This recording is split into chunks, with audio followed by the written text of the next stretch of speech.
અમદાવાદ ગ્રામ્ય પોલીસને મારા 2-3 સજેશન છે, સૂચન અને સૂચના બેઉ માનજો આને. હું માનું છું કે પોલીસિંગ એ ગુનેગારો જોડે ગુનેગારોના પગ ધ્રુજી થાય એ પ્રકારે જ થવી જોઈએ. ગુનેગારોની ચાલ બદલાય એમાં પોલીસનો કોઈ ગુનો છે જ નહીં અને બદલાવી જ જોઈએ.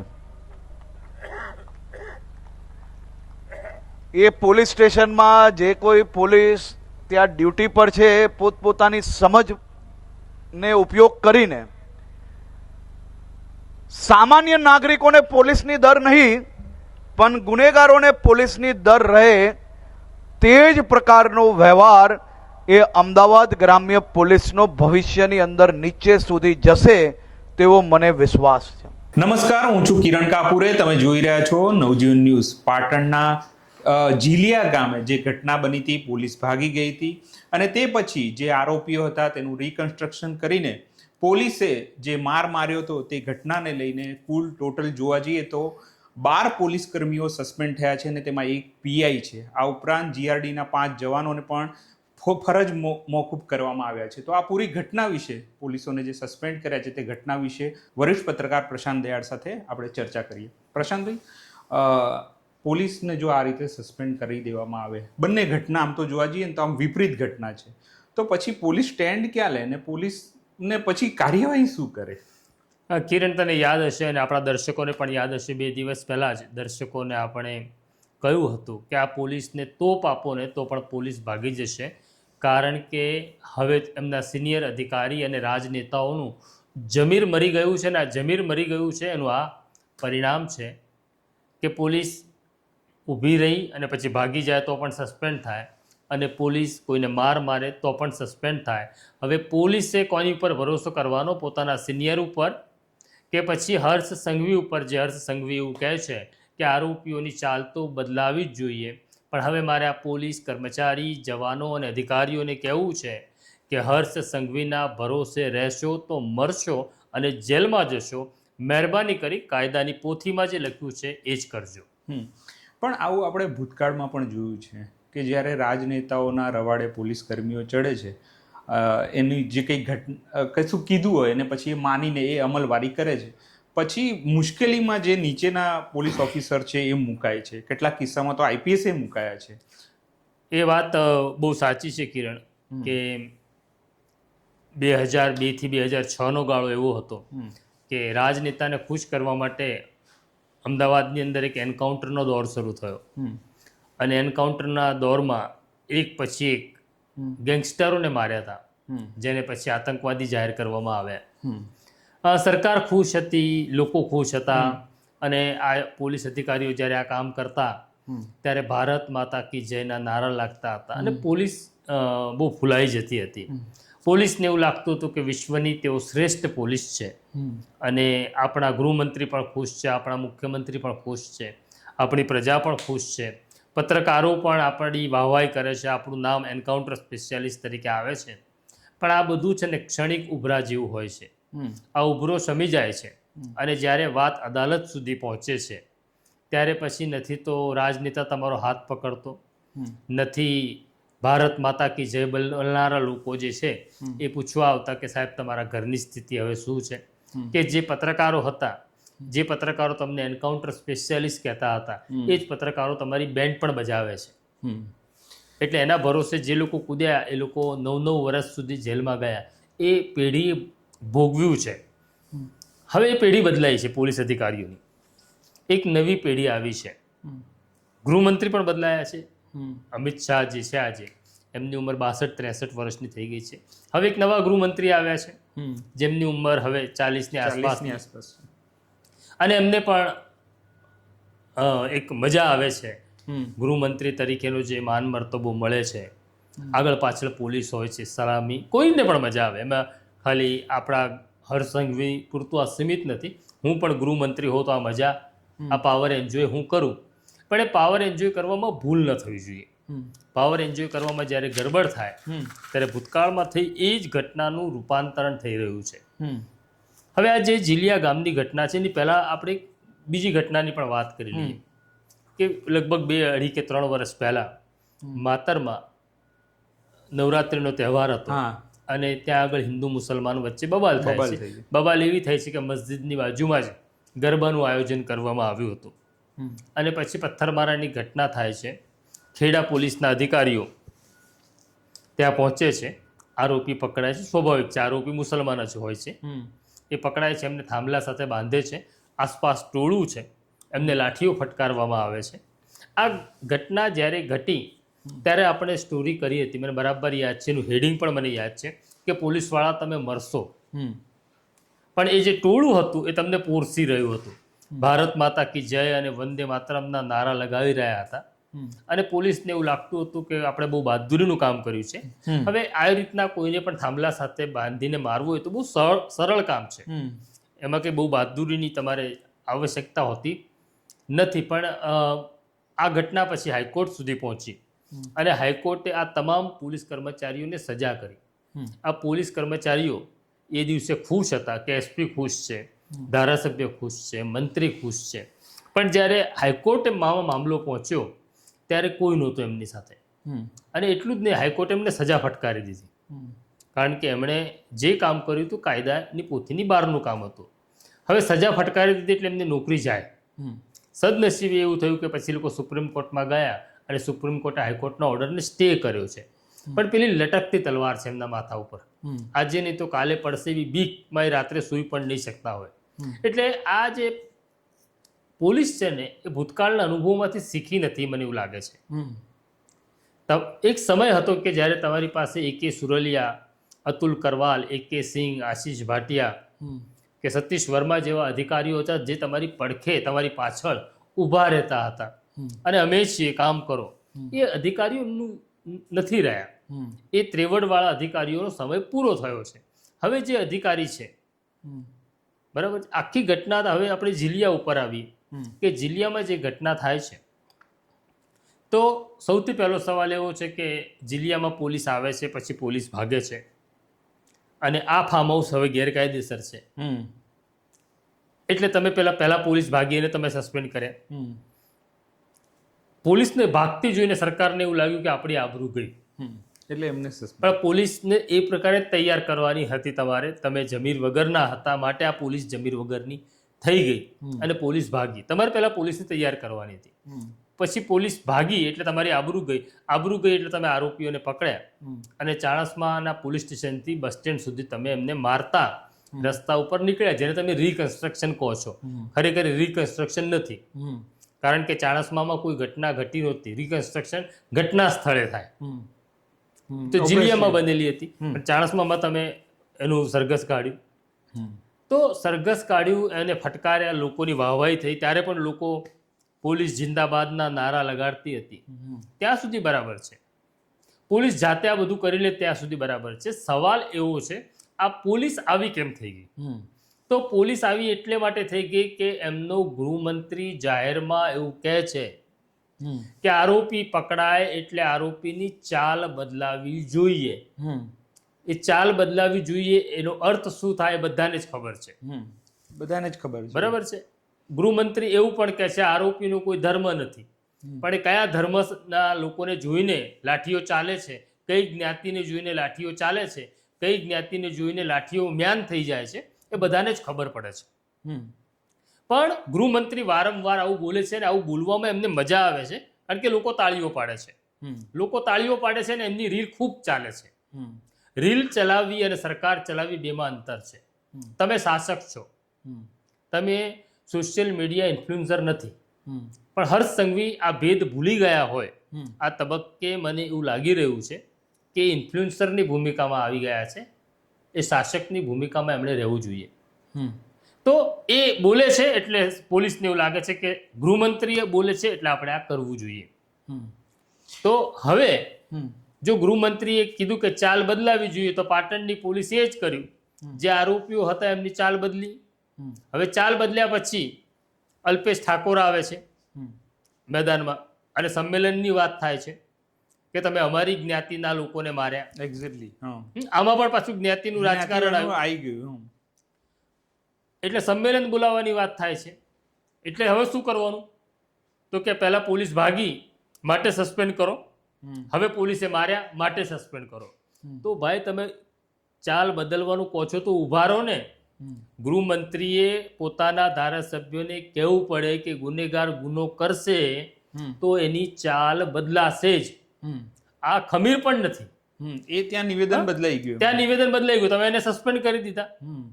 તો પછી મહેરબાની કરીને ચાલ બદલવાની, રીલ બનાવવાનું કે ભાષણ કરવાનું બંધ કરી દો. પણ આ પોલીસ સમજતી નથી. હવે સવાલ એવો છે કે જ્યારે મોબાઈલ ફોન નહોતા,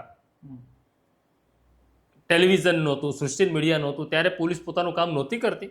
કરતી જ હશે. ત્યારે ગુનેગારો પોલીસ નહોતા ડરતા. આ બધું જ થતું હતું. આ બધું જ થતું હતું, પણ એ બંધ બારણે થતું હતું. એ પોલીસ સ્ટેશનમાં બંધ બારણે થતું હતું, જેને દેશી ભાષામાં કે પોલીસની ભાષામાં કહીએ તો સર્વિસ કહેવાય આને. આ સર્વિસ થતી હતી, પણ આનું પ્રદર્શન ન કરાય. દીકરો લગ્ન કરે પછી એની પત્ની સાથે બેડરૂમમાં શું કરે છે એ દીકરાના બાપને ને દીકરાની માને ખબર હોય છે, પણ એની ચર્ચા બહાર આપણે નથી કરતા. એવી જ રીતના આરોપી પકડાય એટલે એની સાથે શું વ્યવહાર કરવાનો છે, પછી ગમે એટલો મોટો દાદો હોય એની દાદાગીરી કેવી રીતના તમારે ઉતારવાની છે એ પોલીસને આવડે છે. પણ તમે રિકન્સ્ટ્રક્શનના નામે જે નાટક શરૂ કર્યું અને તમે પાછા એને જસ્ટિફાય કરવા લાગ્યા. હા, જસ્ટિફિકેશન એનું આ પ્રકારે ગૃહમંત્રી જસ્ટિફિકેશન કરવું ને, મને લાગે છે મામલો બહુ ગંભીર છે. અને મામલો હવે પહોંચ્યો છે સુપ્રીમ કોર્ટમાં. ગુજરાતના એક લોયર છે ઉત્કર્ષ સુપ્રીમ કોર્ટમાં પહોંચ્યા છે. જો સુપ્રીમ કોર્ટ નોટિસ કાઢે ને આ વિડીયો મૂકવામાં આવે ગૃહમંત્રીના, તો ગૃહમંત્રી પાર્ટી બનશે આમાં. કે કેવી રીતના કોઈ ગૃહમંત્રી પોલીસને આવું કહી શકે કે મારો હું બેઠો છું. આ બધું આવી બધી સૂચના પહેલા અપાતી હતી, પણ એ મૌખિક સૂચના હતી, ટેલિફોનિક સૂચના હતી. જાહેર મંચ ઉપરથી ટેલિવિઝન સામે, સોશિયલ મીડિયા સામે આવું નહોતું બોલાતું. હવે આ 4 લોકોને તમે મારવા માટે સસ્પેન્ડ કર્યા. હવે આ એક તમે પ્રથા પાડી દીધી કે મારો એટલે સસ્પેન્ડ થાવ. કાયદાની પરિભાષામાં સાચું છે, તો તમે શેની બઢાઈ મારતા હતા કે ચાલ બદલી નાખો, બદલી ચાલ. આજે સ્થિતિ એવી નિર્માણ થઈ, પોલીસની ચાલ બદલાઈ ગઈ. એમણે તો એમના કીધું જ કર્યું છે. હા, જો સસ્પેન્ડ કરવા હોય તો મને એવું લાગે છે કે હર્ષ સંઘવીને પણ સસ્પેન્ડ કરવા પડે ખોટો આદેશ આપવા બદલ. તો હર્ષ સંઘવીને તમે સસ્પેન્ડ નથી કરતા. આ 4 પોલીસ વાળા શું કામ સસ્પેન્ડ થયા ભાઈ? લોકલ ક્રાઇમ બ્રાન્ચના પીઆઈ કેમ સસ્પેન્ડ ના થયા? જ્યાં સુધી અલ્પેશ ઠાકોર મેદાનમાં નહોતા આવ્યા ત્યાં સુધી લોકલ ક્રાઇમ બ્રાન્ચના પીઆઈને ખબર નહોતી એ ટોળામાં લોકલ ક્રાઇમ બ્રાન્ચના પીઆઈ છે. ત્યાંના ડીવાયએસપી ને ત્યાંના એસપી ને નહોતી ખબર. બધાને ખબર હશે.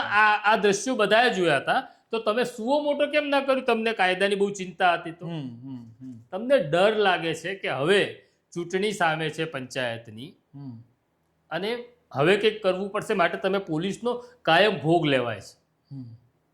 અત્યારે સ્થિતિ એવી નિર્માણ થઈ છે કે સરકાર મૂક પ્રેક્ષક બની ગઈ છે. જાતિ જ્ઞાતિના રાજકારણમાં સરકાર ભરોસો કરવા લાગી છે. આ એનું પરિણામ છે કે આરોપી કોણ હતો, કઈ જ્ઞાતિનો હતો, ફરિયાદી કઈ જ્ઞાતિનો હતો, એના આધારે તમે નિર્ણય કરવા લાગે. આજે રબારી ચૌધરી વાળો મામલો પણ થયો, તો સૌથી પહેલા મામલો હતો રબારીની દીકરી ગઈ હતી, તો તમારે સ્ટેન્ડ લેવાનું હતું સરકાર તરીકે. એ છોકરીએ સોશિયલ મીડિયાના માધ્યમથી ગૃહમંત્રીને કહ્યું હતું, તો તમે ત્યારે સ્ટેન્ડ લેતા નથી. કારણ કેમ? તો તમને કાયદોની વ્યવસ્થાની સ્થિતિ નથી લાગતી. વડાપ્રધાનને તો ત્યાં સુધી કહ્યું હતું કોઈ પણ બેન મને પત્ર લખે તો એટલી જવાબદારી. વડાપ્રધાન ત્યારે મુખ્યમંત્રી હતા, હવે વડાપ્રધાન થઈ ગયા, તો નાયબ મુખ્યમંત્રીને આ ફરજ છે કે નહીં કે પોતાના સિનિયર જે જવાબદારી આપી ગયા છે કે કોઈ પણ બેનને જરૂર હોય તો હું મદદ માટે ઊભો છું, તો એ કિસ્સામાં તે ઊભા ના રહ્યા. જો એ કિસ્સામાં એમણે કોઈ સ્ટેન્ડ લીધું હોત, કાયદાની પરિભાષામાં કામ કર્યું હોત, તો પછી જે થરાદની અંદર બનાસકાંઠામાં જે થયું ધીંગાણું, એ ધીંગાણું અટકી ગયું હોત. પણ સરકારને મજા આવે છે લવ જેહાદની વાત કરવામાં. જે ભાષાની અંદર એક પત્રકાર જેની ટીઆરપીને માટે એ પ્રયત્ન કરે છે, લવ જેહાદ, વિધર્મી, એ બધી જ ભાષા આ સરકાર બોલે એ જરા પણ વ્યાજબી નથી. સરકારે આત્મચિંતન ને આત્મમંથન કરવું પડે. આ સ્ટોરી, આ ભાષા, આ શબ્દો સરકારને પસંદ નહીં પડે એની મને પાકી ખબર છે. પણ અત્યારે આપણે અધોગતિ તરફ ગુજરાતની અંદર જઈ રહ્યા છીએ અને એમાં સૌથી પહેલી કોઈની આહુતિ અપાશે તો એ ગુજરાત પોલીસની અપાશે. એટલે ગુજરાત પોલીસે મહેરબાની કરી કાયદાની જે જોગવાઈ છે અને બંધ બારણે જે થતું એ કરવું. આમના રવાડે ચડશો તો મરશો. પણ એક પત્રકાર તરીકે તમે આજે વાત કરી રહ્યા છો કે ટોળાશાહીની માનસિકતામાં પોલીસ આવે છે કે સીએમ આવું નિવેદન આપે છે, તો શું એમના આસપાસનું કોઈ એવું નહીં કહેતું હોય કે ભાઈ જે કંઈ થઈ રહ્યું છે એ ખોટું થઈ રહ્યું છે? એવું કોઈ નહીં હોય સરકારમાં? નહીં, એટલે સરકારમાં એક તો પહેલા આ સવાલ જ્યારે ઉદ્ભવ્યો ત્યારે સૌથી પહેલા કોણ છે આમના સલાહકાર? એ તો એમને ખબર જ છે. આ સલાહકાર એમને પેલા ટેગ આપે છે, કાયદામાં રહેશો તો ફાયદામાં રહેશો, ચાલ બદલી નાખવા એમના નથી. આ એમના જે સલાહકારો છે કે એમનું જે ગ્રુપ છે એ આ પ્રકારના ટેગ જે સોશિયલ મીડિયામાં ચાલે એ આપી રહ્યા છે. તો એમને કહેવું જોઈએ કે ભાઈ આ ટેગ સાંભળવામાં જોવામાં સારા લાગે પણ વાસ્તવિકતામાં જમીન ઉપર આ ટેગ ન ચાલે. અબ્દુલ લતીફની ગેંગને સાફ કરી નાખી AK સુરલિયાએ, તો એ બધું જ જે થયું બંધ બારણે થયું ને. લતીફને દોરડા બાંધીને AK સુરલિયા કે ક્રાઇમ બ્રાન્ચના અધિકારી તરુણ બારોટ ફટકારતા કઈ દરિયાપુર પોપટિયાવાડમાં નીકળ્યા હતા. કોઈ આવા દ્રશ્યો જોયા છે? છતાં લતીફની ગેંગ ખતમ થઈ ગઈ, લતીફનો ખોફ ખતમ થઈ ગયો. તો એ તમારે સ્ટ્રેટેજી બનાવવી પડે. એટલે તમે જે કહો છો એ લતીફની ગેંગ ખતમ થઈ ગઈ, એ વખતના ગૃહમંત્રી કદાચ મને તો નહીં ખ્યાલ કે કોણ હશે, પણ આવા ઉદાહરણો છે આપણે કે ભાઈ ગૃહમંત્રી જે હોય એમણે બહુ જ સરસ રીતે કામ કર્યું હોય, પોલીસની બેકઅપમાં રહ્યા હોય, પોલીસને એમના પર વિશ્વાસ હોય, રાજનેતાઓ પર. એવા તમારા કારકિર્દીમાં એવી ઘટનાઓ તો આપણે ગઈ વખતે સ્ટોરીમાં પણ કહી હતી કે PK ઝા જે છે, PK ઝાએ તત્કાલીન મુખ્યમંત્રીને પણ સામે કહી દીધેલું કે તમારા સંબંધ દેશદ્રોહીઓ સાથે છે. બરાબર છે. એના પછીની ઘટના કે AK સુરલિયાએ પણ CM ચીમનભાઈ પટેલ જ હતા ત્યારે એવું કહ્યું હતું કે તમે આરોપીઓને છોડાવવા માટે ફોન કરો છો તો કેવી રીતના રાઇટ્સ રોકાશે. ત્યારે પણ ચીમનભાઈ પટેલે આ વાત સ્વીકારી અને કીધું મારી ઓફિસમાંથી હવે ફોન નહીં આવે, નહીં તો સુરલિયાની બદલી કરી નાખતા. બરાબર છે. પછીની આગળ ઘણી બધી ઘટનાઓ છે કે આપણે 2002માં જ્યારે તોફાન થયું એની પહેલાની એક ઘટના કીધું કે આપણે અગાઉની સ્ટોરીમાં ચર્ચા કરી હતી કે ભાજપના સિટિંગ MLA યતીન ઓઝાને 5 IPS અધિકારીઓ ફટકાર્યા અને આ 5 ઓફિસરોની સામે પગલાં લો, સસ્પેન્ડ કરો, નહીં તો હું રાજીનામું આપીશ એવી ધમકી આપી યતીન ઓઝાએ. અને કેશુભાઈ પટેલે, ભારતીય જનતા પાર્ટીની સરકાર હતી, ગૃહમંત્રી હરેન પંડ્યા હતા, ત્યારે એમણે એવું કહી દીધું એક પણ ઓફિસર સસ્પેન્ડ નહીં થાય, તમારે રાજીનામું આપવું છે તો આપી દો. અને યતીન ઓઝાએ રાજીનામું આપ્યું અને એક પણ ઓફિસર સસ્પેન્ડ ન થયા. તો આવું કૌવત ભારતીય જનતા પાર્ટીની સરકારે, મુખ્યમંત્રી કે ગૃહમંત્રીએ દાખવ્યું છે.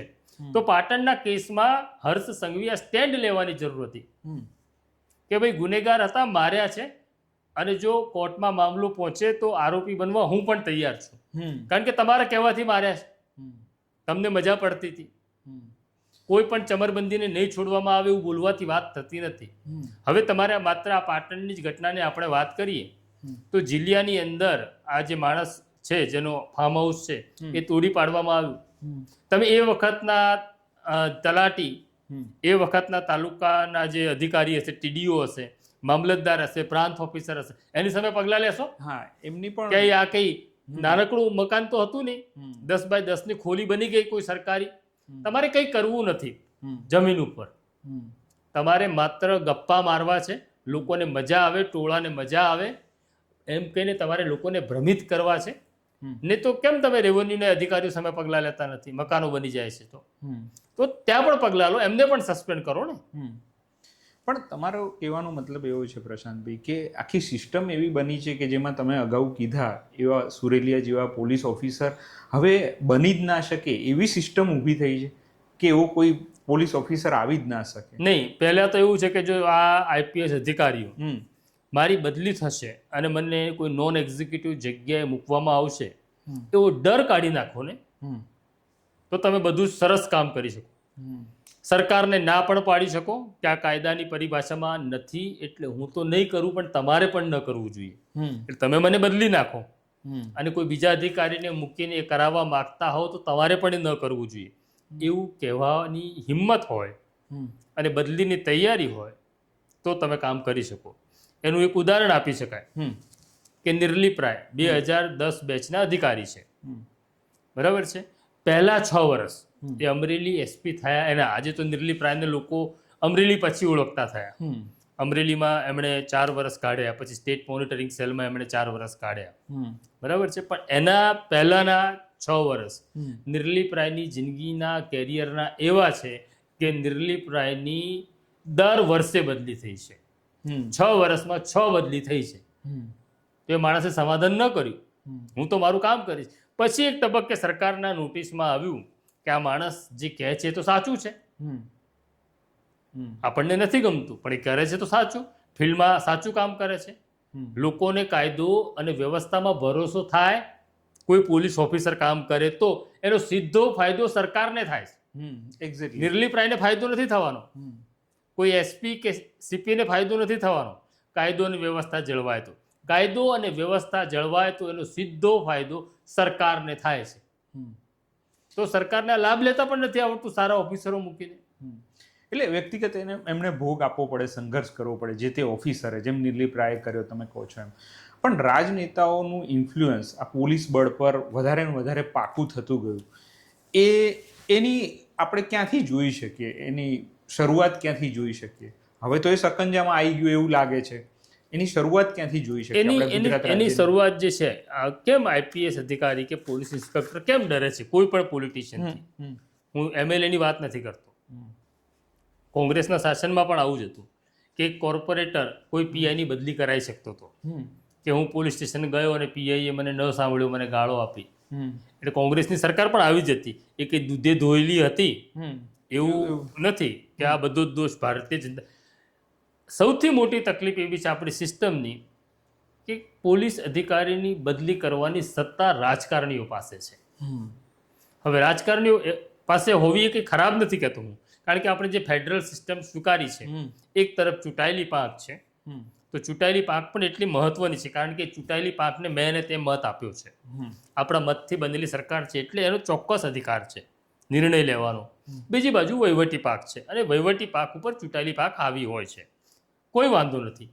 પણ એ ચૂંટાયેલો નેતા જો પોતાના સત્તાનો દુરુપયોગ કરે અને ખોટા નિર્ણય લેવા લાગે તો એના ઉપર નિયંત્રણ કોણ લાગશે એ સિસ્ટમ આપણી પાસે નથી. એટલે શું થાય છે કે હું એસપી છું અને મારી બદલી તમે પોલીસ એકેડેમીમાં કરી દો કે ક્રાઇમ બ્યુરોમાં કરી દો. કેમ? તો હું તમને અનુકૂળ નથી, તમારી હામાં હા નથી પાડતો, તો તમે કરી શકો છો. હવે જો મારી તૈયારી છે કે ભાઈ તમે મને ગમે ત્યાં મૂકો ને જગતના ખૂણામાં, હું તૈયાર છું. પણ એક સમય એવો આવે છે કે તમને ફ્રસ્ટ્રેશન આવે અને પછી તમને એવું લાગે કે ભાઈ સરકારનું માની લો ને. સૌથી છેલ્લું ઉદાહરણ હું આપીશ કે ગુજરાતના ડીજીપી તરીકે રિટાયર્ડ થયેલા વિકાસ સહાય નક્ષિક પ્રમાણિકપણે એમની જિંદગીમાં એમણે કામ કર્યું. એ ડીજી થયા એના પહેલા એમની જિંદગીના 12 વર્ષ એમણે નોન એક્ઝિક્યુટિવ પોસ્ટિંગ ભોગ્યું. એ કોઈ પણ શહેરના પોલીસ કમિશનર ન થયા, કોઈ પણ રેન્જમાં આઈજી ન થયા. 12 વર્ષ સુધી એ માણસને આ લોકોએ સાઈડ પર મૂક્યો. કેમ? તો કે પ્રમાણિક છે, આપણને અનુકૂળ નહીં આવે, એક ગંભીર બીમારી આ માણસને લાગેલી છે. હવે છેલ્લો સવાલ કે નવો પોલીસ કોન્સ્ટેબલ આવે છે, આઈપીએસ આવે છે, જે પણ, તો એ સિસ્ટમમાં જ્યારે આવે છે એ મોરાલિટી ગ્રાઉન્ડ પર ક્યાં ઊભો રહે? એણે આ તપાસવાનું, આખું જોવાનું શું કરે તો એને આખી સિસ્ટમ ખબર પડે અને આવી કોઈ ભૂલ ન કરે? કિરણ, જ્યારે અઘરું છે થોડું? તું નહીં, અઘરું નથી, બહુ સરળ છે. અચ્છા. તું પત્રકારત્વમાં આવ્યો ત્યારે 2-5 પત્રકાર હશે જે તારા રોલ મોડલ હશે. એને જોઈને તે નક્કી કરી તારી જિંદગીની કે તારી કેરિયરની દિશા કે મારે આ દિશામાં આવા પત્રકાર થવું છે. એક્ઝેક્ટલી. તો જ્યારે પોલીસમાં કોઈ કર્મચારી કોન્સ્ટેબલ હોય, પીઆઈ હોય, ડીવાયએસપી હોય કે એસપી હોય, એ જ્યારે ફોર્સમાં આવે છે ત્યારે એ જોવે છે કે હું જ્યાં છું તો મારું રોલ મોડલ કોણ છે. લોકો કોના કામને યાદ કરે છે, કોનું કામ સારું હતું. તો એક રોલ મોડલ હતો એક તબક્કા સુધી કે મેં જે આપણે અગાઉ નામ કરી કે મારે AK સુરલિયા થવું છે, મારે અતુલ કરવાલ થવું છે, બરાબર છે, કે મારે સતીશ વર્મા થવું છે. એ રોલ મોડલ હતા પોલીસના. એટલે આખી પોલીસ ફોર્સ ન કહી સુરલિયા થઈ જાય, આખો પોલીસ ફોર્સ કે વર્મા ન થઈ જાય, કરવાલ ન થઈ જાય, પણ 5, 25, 100, 500 માણસ એવા તમારા તૈયાર થાય કે આ મારો રોલ મોડલ છે, હું આમ જ કરીશ. આજે એ રોલ મોડલની તંગી છે. આજે જેટલા IPS છે એ કે બધા જ ખરાબ છે એવું પણ નથી, સારા પણ છે, બરાબર, પણ એમની સંખ્યા બહુ નાની થઈ ગઈ છે. એટલે રોલ મોડલ તરીકે જેની તમે ગણના કરી શકો એ આંગળીના વેઢે ગણાય એટલા રહ્યા છે. તો હવે નવી પોલીસ કોને રોલ મોડલ માનશે? અને આ જેને તમે રોલ મોડલ માનો છો એને પછી કિંમત ચૂકવતા હોય તમે જોયા છો કે તમારી શિલોંગ બદલી થઈ જાય છે, તમારી બદલી ATSમાં થઈ જાય છે રિટાયરમેન્ટ સુધી, બરાબર છે, કે તમે નેશનલ પોલીસ એકેડમીમાં પ્રિન્સિપાલ તરીકે કેરિયર પૂરી કરો છો. તો આ રોલ મોડલની શું હાલત થઈ એ પણ પોલીસ જોવે છે. પછી પોલીસ નક્કી કરે છે મારે કિંમત ચૂકવવી છે કે નથી ચૂકવવી. આટલા બધા લોકો હેરાન થયા હોય તો એમાંથી પોલીસ નક્કી કરે છે કે ભાઈ મારે કંઈ નથી કરવું, મારે મારી સરકારને, મારા મંત્રીને, મારા CPને, મારા SPને જે ગમે એ કરીશું. અને પછી આવું થાય છે. એટલે આમાં આખી સિસ્ટમ ને હું એવી રીતના જોઈ રહ્યો છું કે આમાં સૌથી મોટો દોષ જો કોઈની પાસે હોય, એટલે દોષ નથી દેવો આપણે, કારણ કે આપણે દોષ કે આરોપ મૂકવા જેટલા સક્ષમ નથી, આપણે કોઈ રાજકીય પક્ષમાં નથી. આ એક એનાલિસિસ છે કે હર્ષ સંઘવીએ મનોમંથન કરવું પડશે, પોલીસ ફોર્સને રિવાઇવ કરવો પડશે, અને આ ચાલ બદલી નાખો ને ચમરબંધીને છોડીશું નહીં એ ભાષણ કરીને નહીં જવાબદારીમાંથી છટકી શકાય. સ્થિતિ ખરાબ એટલા માટે થઈ રહી છે કે હર્ષ સંઘવી મંગળવારે લોકોને મળે છે, સારી વસ્તુ છે કે ગુજરાતનો કોઈ પણ નાગરિક આવીને મળે છે. ત્યાં હર્ષ સંઘવીની ચેમ્બરમાં 200 થી 500 લોકો આવે છે. તો આ સારી સ્થિતિ છે રાજ્યની? નથી સારી. કેમ કે તમારો SP નથી સાંભળતો, તમારા PIએ ફરિયાદ ન લીધી એવું SPએ નથી સાંભળ્યું, DCPએ નથી સાંભળ્યું કે CPએ નથી સાંભળ્યું. એટલા માટે 200-500 લોકોની ભીડ થાય છે. હર્ષ સંઘવી જે કામ કરે છે મંગળવારે સારું કામ છે, પણ પછી એ સાંભળ્યા પછી તમારી કચેરી નહીં, પછી શું થાય છે, તમારી કચેરીમાંથી ફોન થાય છે, એને પછી પોલીસ કેટલી ગંભીરતાથી લે છે? એક્ઝેક્ટલી એ પણ પ્રશ્ન છે. કારણ કે મારો અનુભવ એવો કહે છે કે પછી એનું ફોલોઅપ નથી એટલે લોકોના કામ થતા નથી. લોકોને પછી આખરે એવું લાગે છે કે અમારું SPએ ન સાંભળ્યું, DCPએ ન સાંભળ્યું, CPએ ન સાંભળ્યું, હર્ષ સંઘવી પાસે ગયા છતાં કંઈ ના થયું, તો હવે અમારે ક્યાં જવું? એટલે માણસ થાકીને અન્યાયને સ્વીકારી લે છે અને અન્યાયને નસીબ માની લે છે. આપણા દેશની સમસ્યા એવી છે કે મારી જે સ્થિતિ છે એના માટે હું મારા નસીબને જવાબદાર ઠેરવી દઉં તો એમાં મને રાહત મળે છે. તો આ હતી પ્રશાંતભાઈ સાથેની વાતચીત. આપણી જે પોલીસ છે એ કેવી રીતે કામ કરે છે, આમ તો એણે કામ કાયદો વ્યવસ્થા સંભાળવાનું કરવાનું છે, પણ એ કેવી રીતે ફસાઈ છે, આ સિસ્ટમમાં કેવી રીતે ફસાઈ છે, અને ગૃહમંત્રીના નિવેદનમાં એ કેવી રીતે ફસાઈ છે. તો આ પ્રકારની ચર્ચા અમે લઈને આવતા રહીશું. અત્યારે મને અને પ્રશાંતભાઈને રજા આપશો. નમસ્કાર.